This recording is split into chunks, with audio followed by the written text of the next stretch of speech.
कैसे ताजदारा बादशाह चल बसे, ओ खजाना बाला खाना शान शौकत क्या हुई। कैसे खूबसूरत रानिया शहजादिया, तन बदन सब गल गई है, शक्ल सूरत क्या हुई। मुसलमान भाईरानी आमार कथागुला दिलेर कान दिए बुझबेन। এই পৃথিবীতে রব্ব করিম আপনার আমার দেহটাকে পরে সৃষ্টি করলো, কিন্তু চলে যাবে আগে। এই দেহটাকে সুন্দর করার জন্য, বডিটাকে সুস্থ রাখার জন্য আমরা কতই না কি করি। এই বডিটাকে সুন্দর করার জন্য মিল কারখানা অট্টালিকা যাই কিছু করি না কেন, এই দেহটাকে শান্তি দেবার লাইগা, এই দেহটাকে সুস্থ রাখার জন্যই আমরা বাড়ি গাড়ি মিল কারখানা অট্টালিকা করি। এক সময় আমার ছিলাম না, আমার বডি ছিল না, বডিটা তৈরি করা হলো, পরে আবার চলে যাবে আগে। আমার বডিটাকে পোকামাকড়ের খাদ্য হবে, কিন্তু পক্ষান্তরে যে আমার আত্মা, ওই আত্মা সৃষ্টি হয়েছে অনেক আগে, কিন্তু তার কোনোদিন মৃত্যুবরণ হবে না। ওই আত্মাটা আমার রফতা রফতা করে এক সময় রূহ জগৎ থেকে আলমে বতন মায়ের পেটের মধ্যে আসবে, মায়ের পটন থেকে আমাকে আলমে দুনিয়ার মধ্যে আনবে, আলমে দুনিয়া থেকে আলমে কবর, আলমে কবর থেকে আলমে হাসর। এই রকম ভাবে রফতা রফতা করে ফারিকুম ফিল জান্নাতি ওয়া ফারিকুম ফিস সাঈদ, হয়তো বা জান্নাতে দিবে অথবা জাহান্নামে দিবে, কিন্তু কখনো মৃত্যুবরণ হবে না। রূহ যে আমার সৃষ্টি হয়েছে, আর কোনোদিন মৃত্যু হবে না, কিন্তু আমার দেহর মধ্যে আমি সারা জিন্দেগিকে কাটায় দিলাম। আজ আমরা সারা দুনিয়ার মানুষই শুধু পেরেশান কি নিয়া, আত্মা নিয়া না বডি নিয়া? কথা বলেন। আমরা যে মেহনত করতেছি কি আত্মা নিয়া না বডি নিয়া? সুন্দর বাড়ি গাড়ি কি আত্মার জন্য না বডির জন্য? সুন্দর ঘর বাড়ি এসি এটা কি আত্মার জন্য না বডির জন্য? বডির জন্য। এই পৃথিবীতে সমস্ত মানুষ বডিকে সুন্দর করার জন্য, বডিকে সুস্থ রাখার জন্য, শান্তিতে রাখার জন্য কোটি কোটি টাকা ব্যয় করি। আমাদের দেশের মধ্যে তো এমনও শোনা যায় যে কোনো ব্যক্তি এমনও আছে যার দেহের ভিতরে এমন একটা রোগ হয়েছে, রোগের জন্য তার সারা জিন্দিগির কামাইগুলাকে শেষ করে দেয়, সারা জিন্দিগির কামাইগুলাকে শেষ করে দিয়ে ক্ষান্ত হয় নাই, শুধুমাত্র কেবলমাত্র এই পৃথিবীতে অল্প সময় বেঁচে থাকার জন্য, অল্প সময় বেঁচে থাকার জন্য, তার দেহটাকে শান্তিতে রাখার জন্য, সুস্থ রাখার জন্য, এই দেহটাকে সুস্থ রাখার জন্য কোটি কোটি টাকা খরচ করে নিজেকে চিকিৎসা করে। এমনও আছে যার বাড়ি গাড়ি মিল কারখানা সব কিছু শেষ করে দিয়ে ক্ষান্ত হয় নাই, শেষ প্রান্তে নিজের ইজ্জত সম্মানের কথা চিন্তা করে না। চিন্তা করে আমি যদি বেঁচেই না থাকি আমার সম্মান দিয়া কি হবে। এই জন্য কি করে মানুষের কাছে হাত পেতে হলেও নিজের দেহকে সুস্থ করার জন্য টাকা মানুষের কাছে চায়, সাহায্য চায়। এই দেহটা এক সময় পচে গেলে পোকামাকড়ের খাদ্য হইবে। এই দেহটাকে শান্তিতে রাখার জন্য, দেহটাকে সুস্থ রাখার জন্য মানুষে এত পেরেশান অবস্থা হয়। যেমন দেহের মধ্যে বড় বড় রোগে আক্রান্ত হয়, ঠিক তদ্রুপ ভাবে আত্মারও বড় বড় রোগে আক্রান্ত হয়। আত্মার রোগ আমি যদি বডির চিকিৎসা করি যেই টাইমে মারা যাব, চিকিৎসা না করলেও একই টাইমে মারা যাব, 1 মিনিট এই দিক সেদিক করা হবে না। ফাইদা জাআ আজালুহুম লা ইস্তাখিরুনা সাআতাও ওয়া লা ইস্তাকদিমুন। मौत को समझा है गाफिल इख्तितामे जिंदगी, दर हकीकत मौत है सब है हयाते जिंदगी। जिंदगी आमद बराए जिंदगी, जिंदगी ए बंदगी शर्मिंदगी। ऐशे इशरत के लिए दुनिया नहीं, याद रख तू बंदा है मेहमान नहीं। जगह जे लगाने ये दुनिया नहीं है, यही हम सब मुसाफिर है, वही आखिर ठिकाना। कोई आगे रवाना है, कोई पीछे रवाना। আমি যদি চিকিৎসা করি এরপরেও যেই টাইমে মারা যাব, চিকিৎসা না করলে একই টাইমে মারা যাব। চিকিৎসা করার দ্বারাই আমার হায়াতের মধ্যে বিন্দু পরিমাণ বৃদ্ধি হবে না। চিকিৎসা যদি আমি নাও করি এর দ্বারাও আমার দেহে বাঁচাবার জন্য বিন্দু পরিমাণ কমতি হবে না।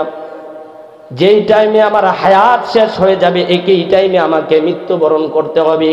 কিন্তু আমার দেহটাকে সুস্থ করার জন্য আমি কোটি কোটি টাকা ব্যয় করি, আমি চিকিৎসা করলাম, কিন্তু একবার কি আমার আত্মাটা যার কোনোদিন মরণ হবে না।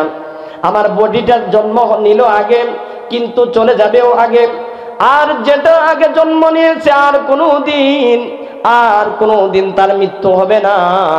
ওই আত্মাটা, ওই বডিটা আমার কোনো দাম নাই। এই বডিটাকে চালানোর জন্য আত্মাটা বহন করে যাচ্ছে। গাড়ির মধ্যে যেমনে সোয়ারি হলে গাড়ির মধ্যে মানুষের সারা জীবন থাকে না, যতটুক প্রয়োজন ততটুক সেরেই আবার নেমে যায়, ঠিক তদ্রূপভাবে আমার বডিটা হলো আমার আত্মার জন্য একটা গাড়ি। ওই গাড়িটাকে বহন করে যখন সময় হয়ে যাবে চলে যাবে, কিন্তু যেটা চলে গেল ওইটার তো বিস্তার হবে। হাসরের ময়দানে তাকে যেতে হবে, কবরে যেতে হবে, হাসরের ময়দানে যেতে হবে, রব্বে কারীমের সামনে তাকে দাঁড়াতে হবে।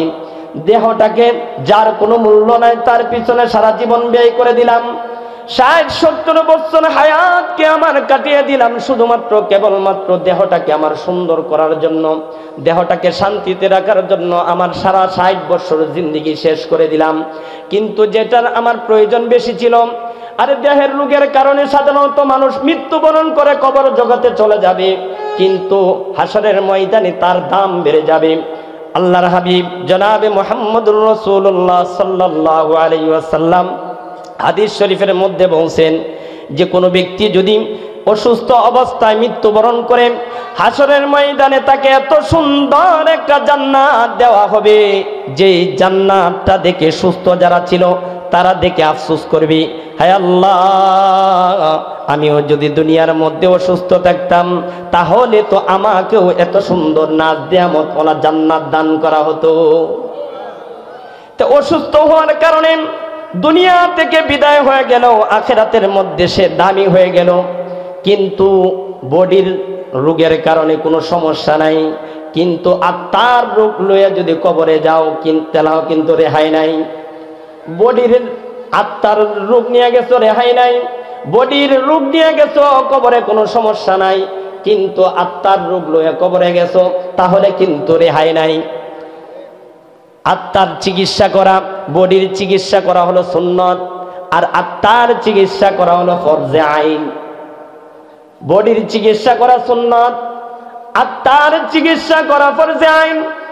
আত্মার চিকিৎসা না করা পর্যন্ত কেমনি ভাবে দেহের মধ্যে ক্যান্সার, কিডনি নষ্ট হয়ে যায়, ডায়াবেটিস, বিভিন্ন বড় বড় রোগে আক্রান্ত হয়, ঠিক তদ্রূপভাবে মানুষের আত্মারও বড় বড় রোগ আছে। আত্মার রোগ হলো রিয়া, আত্মার রোগ হলো হিংসা, আত্মার রোগ হলো ফাসাদ, আত্মার রোগ হলো গীবত, আত্মার রোগ হলো মিথ্যা কথা। এইরকম ভাবে বড় বড় রোগ আছে, যেই আত্মার রোগগুলা যদি সংশোধন না করে কবর জগতে চলে যাও তাহলে কিন্তু রেহাই নাই। আত্মার রোগ সারানোর জন্য, আত্মার রোগ সংশোধন করার জন্য কমপক্ষে যে আত্মার রোগ ব্যাধি বুঝে, আত্মার রোগ বুঝে এমন ব্যক্তির কাছে যেতে হয়, এমন ব্যক্তির কাছে যেতে হয় যার কাছে গেলে আপনার রোগ সারবে।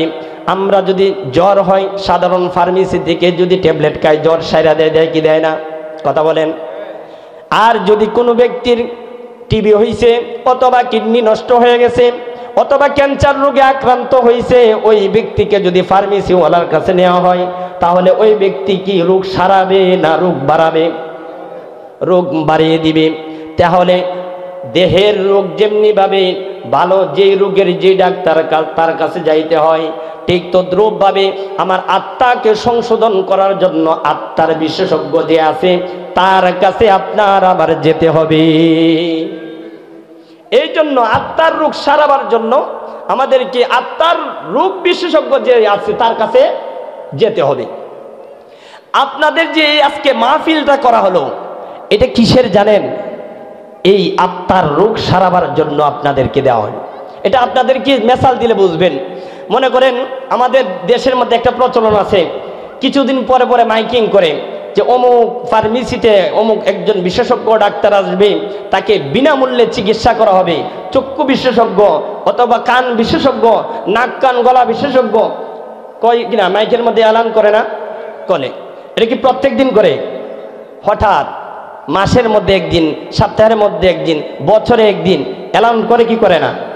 করার মানে কি, যারা নাকি টাকা পয়সা কোটি টাকা ব্যয় করে, হ্যাঁ, মোটা অঙ্কের টাকা দিয়ে চিকিৎসা করতে পারে না, চোখের চিকিৎসা করতে পারতেছে না, তারা যাতে এই ডাক্তারে আনার দ্বারা অল্প মূল্যে যাতে করে চিকিৎসাটা করাইতে পারে, এই জন্য কি করা হয়, ডাক্তারদেরকে আনা হয়।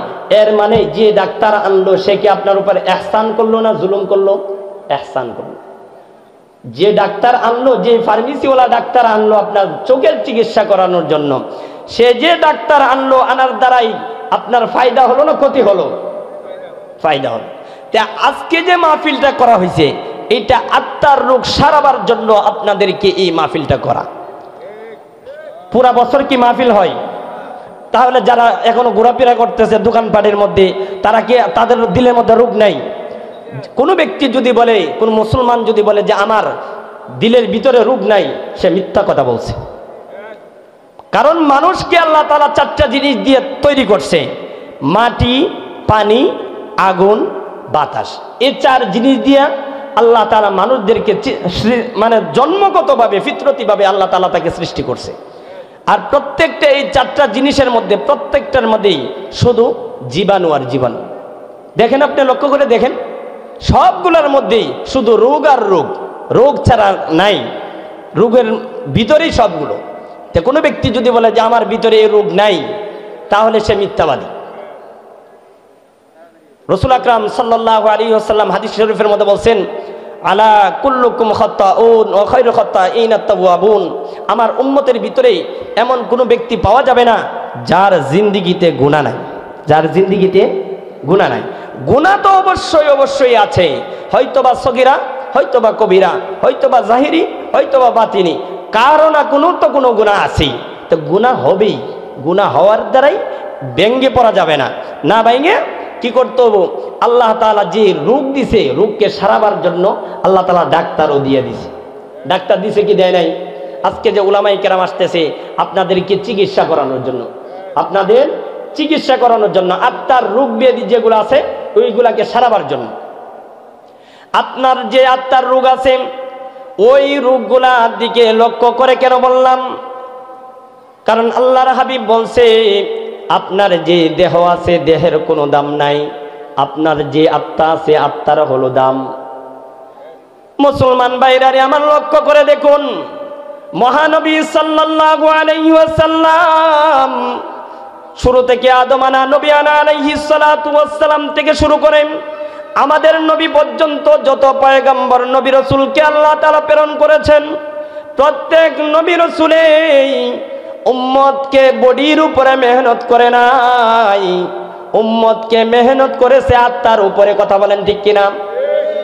কোন নবী এমন হয় নাই, যদি নবীরা দেহের উপরে মেহনত করতুম তাহলে বেলাল হাফসির মতো ব্যক্তিত্ব ঈমান পাওয়ার যোগ্য না। আল্লাহর হাবিব যদি বডি দেখে, সুন্দর বডি দেখে, হেডম দেহের অধিকারী দেখে যদি দাওয়াত দিত, ইসলামের দাওয়াত প্রচার করত, তাহলে বেলালে হাফসির মতো ব্যক্তিত্ব ঈমান পাইত না। কারণ বেলালে হাফসির না আছে চেহারা, না আছে বংশমর্যাদা, না আছে সুন্দর বডি। বেলালে হাফসি রাদিয়াল্লাহু তাআলা আনহু, ওনার চেহারা ছিল খুব কালো, হাফসা দেশের মানুষ, ঠোঁট গোলা ছিল এত মোটা মোটা, চেহারা কোনো ভালো আকৃতি ছিল না, জবানের বাক শক্তিও তেমন ভালো ছিল না, জিহ্বার মধ্যে জড়তা ছিল। তে এত কুসরি হওয়া সত্ত্বেও আবার বংশের দিকে সে হচ্ছে যে গোলাম হওয়া সত্ত্বেও আল্লাহর হাবিব বেলাল হাফসিকে ইসলামের দাওয়াত দেয় কি দেয় নাই? ইসলামের দাওয়াতের দ্বারাই বেলাল হাফসির মতো ব্যক্তিত্ব আল্লাহ তাআলা এমন দামি বানাইছে, এমন দামি বানাইছে, যার জুতার আওয়াজ, যার পায়ের আওয়াজ আল্লাহর হাবিব জনাবে মুহাম্মদুর রাসূলুল্লাহ সাল্লাল্লাহু আলাইহি ওয়াসাল্লাম ট্যুরে গিয়েছিলেন, ওই ট্যুরের মধ্যে আওয়াজ শুনতে পাইছেন। ট্যুর বুঝেন তো? বেড়াইতে যায় না, ওইটারে ট্যুর বলে। আমাদের দেশের মানুষ তো সাগর সমুদ্র সৈকতে যায়, আর আল্লাহর হাবিবকে আল্লাহ তাআলা কি করাইছেন? মেরাজ করাইছেন। কি করাইছেন? মেরাজ। আল্লাহর হাবিব জনাবে মুহাম্মদুর রাসূলুল্লাহ সাল্লাল্লাহু আলাইহি ওয়াসাল্লাম মেরাজের মধ্যে যখন গেলেন, বেলালে হাফসির জুতার আওয়াজ জান্নাতের মধ্যে শুনতে পাইছে। সুবহানাল্লাহ, জুরে কোন। যেই বেলালে হাফসির চেহারা সুন্দর নাম, যেই বেলালে হাফসির কণ্ঠ সুন্দর নাম, যেই বেলালে হাফসির ঠোঁট সুন্দর নাম, যেই বেলালে হাফসির বংশমর্যাদা তেমন উন্নত নাম, এরপরেও আল্লাহ তাআলা তাকে আত্মার যে সৌন্দর্য, আত্মার যে চিকিৎসা আল্লাহর হাবিবের দ্বারা করায় কি করায় নাই? এই পৃথিবীতে যত পয়গম্বর আসছেন, সমস্ত পয়গম্বর নাই মানুষের বডির উপরে মেহনত করে নাই, বরং আত্মার উপরে মেহনত করছে। বডির উপরে মেহনত করা কি বললাম? সুন্নাত। কিন্তু আত্মার উপরে মেহনত করা কেন ফরজ বললাম? দেহের মেহনত করলে, দেহের যে চিকিৎসা করলেও না করলেও একই ব্যক্তি কবরেতে যাওয়ার পরে সেই গইলে শেষ হয়ে যাবে। কিন্তু আত্মা যে আমার সৃষ্টি হয়েছে আর কোনোদিন মৃত্যুবরণ করবে না, ওই আত্মাটাকে আমার কি স্থানান্তরিত হতে হতে হতে হতে কখনো মৃত্যুবরণ করবে না। সৃষ্টি হয়েছে তো হয়েছেই, এই দেহটাকে মেহনত করে সাজাবার থেকে আমার আত্মাটাকে সাজাবার দরকার আছে না নাই? আল্লাহর হাবিব জনাবে মুহাম্মদুর রাসূলুল্লাহ সাল্লাল্লাহু আলাইহি ওয়াসাল্লাম হাদিস শরীফের মধ্যে বলেন, করনি তুম্মাল্লাযীনা ইয়ালুনাহুম তুম্মাল্লাযীনা ইয়ালুনাহুম। আল্লাহর হাবিব বলেন, কর্ণে আউয়ালের যে সমস্ত ব্যক্তিরা, অর্থাৎ আমার জামানা সাহাবায়ে কেরামের জামানা হলো যায় সবচাইতে উত্তম ভালো।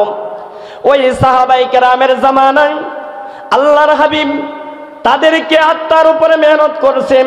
করার পরে শুধু যে আল্লাহর হাবিব মেহনত করছে এমন না, আল্লাহ পাক স্বয়ং কোরআনে কারীমের মধ্যেও বলছেন, উলাইকাল্লাযীনা ইমতাহানাল্লাহু কুলুবাহুম লিত্তাকওয়া।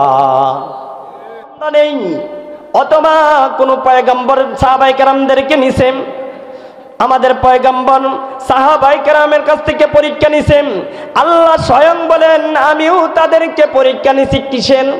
হাতের লেখার পরীক্ষা নিছি না, না, উলাইকাল্লাযীনা ইমতাহানাল্লাহু কুলুবাহুম লিত্তাকওয়া। আমি তাদের কলবের কি নিছি? তাদের কলবের পরীক্ষা নিছি। কলবের পরীক্ষার মধ্যে উত্তীর্ণ হয়েছে সাহাবায়ে কেরাম কলবের পরীক্ষার মধ্যে সর্বোচ্চ লেভেলের মধ্যে তারা উত্তীর্ণ হয়েছেন। উত্তীর্ণ হওয়ার কারণে রব্বে কারীম বলেন, ওয়াস-সাবিকুনাল আউয়ালুনা মিনাল মুহাজিরিনা ওয়াল আনসার والسابقون الأولون من المهاجرين والأنصار واتبعوهم بإحسان رضي الله عنهم ورضوا عنه। আল্লাহ তাআলা সাহাবায়ে কেরামের পরীক্ষা নেওয়ার পরে তাদের প্রতি আল্লাহ তাআলা সন্তুষ্ট হয়ে গেছে। সাহাবায়ে কেরামও আল্লাহ তাআলার প্রতি সন্তুষ্ট হয়ে যাবে। আল্লাহ তাআলা তাদের উপরে সন্তুষ্ট হয়ে গেছেন, সাহাবায়ে কেরামও সন্তুষ্ট। আল্লাহর হাবিবকে সাহাবায়ে কেরাম জিজ্ঞাসা করলেন যে শুধুমাত্র কি আমাদের জন্যই না পরবর্তী যারা আসবেন? আল্লাহ পাক আয়াত নাযিল করে দিয়ে বলেন, ওয়াত্তাবাউহুম বিইহসান। যারা তোমাদের অনুসরণ করবেন, অর্থাৎ তোমাদের মতো তাদের কলবকে ইমতিহান দিয়ে উত্তীর্ণ করবেন। যাদের কলবটাকে উত্তীর্ণ করতে পারবে তারাও তোমাদের মতো জান্নাতে যাবে, তাদের প্রতি আমি সন্তুষ্ট হয়ে যাব, তারাও আমার প্রতি সন্তুষ্ট হয়ে যাবে। যার কারণে আল্লাহ পাক বলেন, ইয়াউমা লা ইয়ানফাউ মালু ওয়ালা বানুন ইল্লা মান আতাল্লাহা বিকলবিন সালিম। আল্লাহ পাক হাসরের ময়দানে কোনো ব্যক্তির সুন্দর চেহারার দিকে তাকাবে না, আল্লাহ পাক সুন্দর দেহ আছে কিনা তার দিকে তাকাবে না। আল্লাহ পাক বলেন, ওরে বান্দা, আমি তোমার সুন্দর বডির দিকে তাকাবো না, আমি তোমার মাল সম্পদ আছে কিনা তার দিকেও তাকাবো না। আমি দেখবো বান্দা তোমার সুন্দর কলব আছে কিনা। আমার কাছে তোমার মাল সম্পদের কোনো দাম নাই, তোমার সুন্দর বডির কোনো দাম নাই। আমার কাছে আসবা তো সালিম কলব নিয়ে আসো। সালিম কলব নিয়ে যদি আসতে পারো তাহলে আমার কাছে তুমি দাম পাইবা। আর যদি সালিম কলব দিয়ে না আসতে পারো তাহলে আমার শাস্তি, আযাব, ওয়াঈদের কথা তোমাদেরকে আমি বলে দিলাম। কোরআন শরীফে অহরহ জায়গার মধ্যে আল্লাহ তাআলা বইলা দিয়েছেন, যদি মানো তাহলে জান্নাতে যাইবা, যদি না মানো তাহলে জাহান্নামে যাইবা। কবি সুন্দরভাবে বলেন, मौत को समझा है गाफिल, मौत जिस दिन आ गई दुनिया की हालत क्या हुई, रूह तन से उड़ गई मुर्दा की हालत क्या हुई। जब मलाकुल मौत आवेगे तुम्हारे सामने, फिर तुम्हें फुर्सत न मिलेगी लब हलाने के लिए। बाप बाई माँ बहिन फरजन बजन और यादगार, आशिक व माशूक व नौकर बंदाए खिदमत गुजार। काम आने का नहीं जब हर जुदा हो जाएगा, काम आने का नहीं जब हर जुदा हो जाएगा, बल्कि हर एक उज़्व दुश्मन जन का हो जाएगा। আরে তুমি সারা জিন্দেগি ব্যয় করে দিলা তোমার বিবি বাচ্চার জন্য, সারা জিন্দেগি তুমি শেষ করে দিলা তোমার মিল কারখানা অট্টালিকা বাড়ি গাড়ি সুন্দর করে থাকার জন্য, সুন্দর করে জীবন যাপন করার জন্য।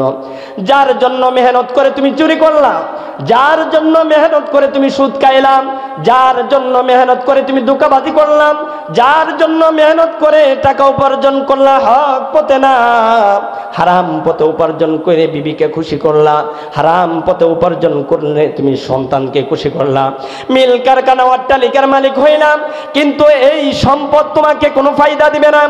তোমার আশেক মাসুক, তোমার আশেক, তোমার আহলিয়া, তোমার মাসুক যা আছেন, তোমার বন্ধু বান্ধব বিবি বাচ্চা সবগুলা তোমার কোনো কাজে আসবে না। কাজে আসবে শুধু কি, ইল্লা মান আতাল্লাহ বিকলবিন সালিম। তুমি সালিম কলব নিয়ে আসছো, এটার হলো আমার কাছে দাম। আল্লাহর হাবিব জনাবে মুহাম্মদুর রাসূলুল্লাহ সাল্লাল্লাহু আলাইহি ওয়াসাল্লাম হাদিস শরীফের মধ্যে বলেন, ইন্নাল্লাহা লা ইয়ানজুরু ইলা সুওয়ারিকুম ওয়া আমওয়ালিকুম। তোমার সুরতের দিকে, চেহারার দিকে তাকাবে না, তোমার মাল সম্পদের দিকেও তাকাবে না, তোমার তাকাবে কি, ওয়ালাকিন ইয়ানজুরু ইলা কুলুবিকুম ওয়া আমালিকুম। তোমার কলবের দিকে তাকাবেন, তোমার সালিম কলব নিয়ে তুমি আসছো কিনা, তোমার কলবটা রোগমুক্ত কিনা। রোগমুক্ত কলব নিয়ে যদি আসতে পারো তাহলে আমার তৈরি জান্নাতে যাইবা, আর যদি রোগযুক্ত নিয়ে আসছো তাহলে আমার তৈরি জাহান্নামে যাইবা। আল্লাহ পাক বলেন, ইন্নাল মুত্তাকিনা ফি জান্নাতিন ওয়া উয়ুন। অন্য আয়াতের মধ্যে আল্লাহ তাআলা এই আয়াতের তাফসীর করতে গিয়ে বলেন, সালামুন কাওলাম মির রাব্বির রহিম। যেই ব্যক্তি সালিম কলব নিয়ে যাইবে আল্লাহ তাআলা তাদেরকে জান্নাতের মধ্যে প্রবেশ করাবে, সালাম অবস্থায় আহলান সাহলান মারহাবান বলে তাদেরকে জান্নাতে প্রবেশ করাবে। এমন জান্নাতের মধ্যে প্রবেশ করাইবেন সালিম কলবওয়ালা ব্যক্তিকে, এমন জান্নাতের মধ্যে আল্লাহ তাআলা প্রবেশ করাইবেন। ইন্নাল মুত্তাকিনা ফি জান্নাতিন ওয়া উয়ুন। যেই জান্নাতের ভিতরে কোনো গীবত থাকবে না, কোনো শিকায়ত থাকবে না, এক ভাই অপর ভাইকে দুশ্মনী করবে না, এক ভাই এক ভাইয়ের গীবত করবে না, মিথ্যা কথা বলবে না, এক ভাই আরেক ভাইয়ের সাথে ফাসাদ করার চেষ্টা করবে না, এক ভাই আরেক ভাইকে ঠকানোর চেষ্টা করবে না। এমন জান্নাতের ভিতরে আল্লাহ তাআলা তাদেরকে রাখবেন। ইন্নাল মুত্তাকিনা ফি জান্নাতিন ওয়া উয়ুন। আল্লাহ তাআলা তাদেরকে এমন জান্নাতের ভিতরে প্রবেশ করাইবে যে জান্নাতের ভিতরে গীবত শিকায়তের কোনো কারবার নাই, শুধু শান্তি আর শান্তি। এমন জান্নাতের ভিতরে ঢুকাইবে। আল্লাহ তাআলা তাদেরকে বইলা দিয়েছেন, ওরে আল্লাহর বান্দা, উদখুলুহা বিসালামিন আমিনিন। আল্লাহ তাআলা বলবেন, উদখুলু প্রবেশ করো তুমি, বিসালামিন আমিনিন, তুমি জান্নাতের মধ্যে তুমি প্রবেশ করো। তাদেরকে সালাম দিতে দিতে জান্নাতের মধ্যে আল্লাহ তাআলা তাদেরকে প্রবেশ করাবে, বলবে নিরাপদের সাথে তোমরা জান্নাতের মধ্যে প্রবেশ করো, নিরাপদে জান্নাতের মধ্যে প্রবেশ করো। দুনিয়ার জান্নাতের ভিতরে রব্বে কারীম দুনিয়ার যে সমস্ত বালাখানা আছে, আজ পৃথিবীতে সবচেয়ে বড় যেই বালাখানা আছে বুর্জ খলিফা, সবচেয়ে বড় হোটেল। ওই যে হোটেলের মধ্যে যদি কোনো ব্যক্তি যায় থাকতে, তাহলে আগে কি করা হয়, সর্বপ্রথম একজন ব্যক্তি বলে যে ভাই আপনি একটু ওয়েটিং করেন, আমরা আপনার বালাখানাটা ঘরটা দেখে আসি কোনো পয় পরিষ্কার আছে কিনা। এমনি ভাবে আল্লাহ তাআলা বলেন, যে দুনিয়ার বালাখানার মধ্যে তোমাকে ওয়াইটিং রেখে এরপরে তোমাকে তারা পরিষ্কার পরিচ্ছন্ন করে তোমাকে প্রবেশ করায়। ওরে আল্লাহর বান্দা, তুমি যদি আমার কাছে সালিম কলব নিয়ে আসতে পারো তাহলে উদখুলু বিসালামিন আমিনিন, নিরাপদের সাথে তোমাকে জান্নাতে আমি প্রবেশ করাবো। সালিম কলব নিয়ে যাওয়ার দরকার আছে না নাই? আল্লাহ তাআলা সালিম কলব নিয়ে গেলে শুধু তাই না, আল্লাহ তাআলা বলেন ওয়ানাজানা মা ফি সুদুরিহিম ওয়ানাজানা মা ফি সুদুরিহিম মিন গিল্লিন ইখওয়ানান আলা সুরুরিম মুতাকাবিলিন। আল্লাহ তাআলা বলেন বান্দারে তোর দিলের ভিতরে যেই সমস্ত পেরেশানি দুঃখ কষ্ট, দুনিয়ার মধ্যে সুন্দর ছিলি না, দুনিয়ার মধ্যে তুই কালো কুচরি চেহারাওয়ালা ছিলি, দুনিয়ার মধ্যে তোর চেহারা এত সুন্দর ছিল না, দুনিয়ার মধ্যে তোর চেহারাটা এত পরিষ্কার ছিল না, তোর চুটগুলা ছিল মোটা মোটা, তোর পায়ের কন্ডিশন ঠিক ছিল না, তোর জবানের কন্ডিশন ঠিক ছিল না, পেরেশান অবস্থায় ছিলি, দুনিয়ায় কেউ তোরে পছন্দ করতো না। কিন্তু সালিম কলবওয়ালা আত্মা নিয়ে আমার কাছে আইসো, দুনিয়ার কেউ তোমাকে মহব্বত না করলেও আমি রব্বে কারিম তোমাকে মহব্বত করলাম। তুমি পেরেশান অবস্থায় যেই সমস্ত পেরেশান তোমার দিলের ভিতরে ছিল, সব পেরেশানকে দূর করে আমি আজকে তোমাকে জান্নাতে প্রবেশ করাইলাম। দিলের মধ্যে কোনো পেরেশানি থাকবে না, কোনো কষ্ট থাকবে না। দুনিয়ার যত পেরেশানি বালাখানা করতে পারি নাই, 10 তলা বিল্ডিং করতে পারি নাই, 10 কাঠা জমিনের মালিক হইতে পারি নাই, এই জন্য আল্লাহ তাআলার কাছে আমরা পেরেশান। কিন্তু এই বালাখানা তো সামান্য, এই বালাখানার ভিতরে নিঃশ্বাস যতক্ষণ পর্যন্ত আমার দেহের ভিতরে হাত ডাউন করবে ততক্ষণ আমার বালাখানার দাম। যতক্ষণ দেহের ভিতরে নিঃশ্বাস হাত ডাউন বন্ধ হয়ে যাবে আমার বালাখানার 4 পয়সারও দাম নাই। যেই সন্তান যেই বিবির জন্য আজকে পাগল পারা হইয়া হালালকে হালাল না মেনে হারামকে হারাম না মেনে আমি যে আপনি পেরেশানি অবস্থার ভিতরে শুধুমাত্র কামাই গেলাম, যেই বিবির জন্য পাগল পারা হয়ে আজকে তুমি হারাম কামাই উপার্জন করতেছ, অন্যকে দুঃখা দিতেছ, মানুষের মাল আত্মসাৎ করতেছ, সুদ খাইতেছ, কিন্তু জেনে রাখো তোমার রূহটা দেহ থেকে বের হয়ে যাওয়ার সাথে সাথে তোমার আহলিয়া তোমার শরীরের মধ্যে হাত দেওয়ার পরে সাবান দিয়ে হাত ধুইবে। কথা বলেন ঠিক কিনা? যে বিবির জন্য তুমি এক মুহূর্তের জন্য ছাড়তে পারো না, ওই বিবি তোমার দেহের মধ্যে হাত দিয়ে সাবান দিয়ে হাত ধুইবে। যে সন্তানের জন্য তুমি হারাম উপার্জন করলা, হারাম উপার্জন করে মিল কারখানা অট্টালিকার মালিক বানায় গেলা, ওই সন্তান এক মুহূর্তের জন্য তোমাকে ঘরের ভিতরে রাখবে না। তোমার দেহটা বের হয়ে যাওয়ার সঙ্গে সঙ্গে তোমাকে দেহ থেকে তোমাকে ঘর থেকে বের করে দিবে, সর্বনিম্ন স্তরের কাপড় দিয়ে তোমাকে 3 টুকরা কাপড় দিয়ে পেঁচিয়ে কবরে রাখবে। কিসের এত অহংকার করে তুমি এই জগতের ভিতরে হারাম উপার্জন করে চলো? কিসের উপর বড়াই করে আজ তুমি হারাম পথে চলতেছ? কিসের উপর বড়াই করে আজ তুমি তোমার দেহকে সুন্দর করার জন্য পাগল বাড়া হয়ে ঘুরতেছ? এই সুন্দর বডির কি পাওয়ার? আরে তোমার নুতফা থেকে একটা নাপাক পানি, এমন পানি থেকে আল্লাহ তাআলা তোমাকে সৃষ্টি করছে, যেই পানি যদি কাপড়ে লাগে ওই কাপড় নিয়ে হাঁটলে মাটি নালত করে, মাটি বদদুয়া দেয়। এমন একটা পানি থেকে আপনাকে আমাকে বানাইছে, যেই পানি যদি মাটিতে পড়ে মাটিটা নালত দেয়। এমন পানি থেকে বানাইছেন যে পানি যদি বের হয় তাহলে শরীর থেকে বের হওয়ার কারণে আল্লাহর কোরআন পড়া যায় না। এমন একটা পানি, যেই পানি যদি বের হয়, বের হওয়ার সাথে সাথে কোনো ব্যক্তি যদি ওযু না করে, ওযু না করা অবস্থায় যতক্ষণ জমিনের উপরে চলবে ততক্ষণ পর্যন্ত জমিন নালত করতে থাকে, আসমান জমিন নালত করতে থাকে। এমন এক ফোঁটা পানি দ্বারা তোমার আমারে বানাইলো, বানানোর পরে আল্লাহ তাআলা তোমাকে এত নাজ নিয়ামত দিল কিসের জন্য? যাতে করে তুমি তোমার বডিটাকে না বরং তোমার আত্মাটাকে সুন্দর করতে পারো। চোখ দিছে যাতে করে কোরআন শরীফ দেখে দেখে, কোরআন পড়ে পড়ে তোমার আত্মাটাকে তুমি সুন্দর করতে পারো।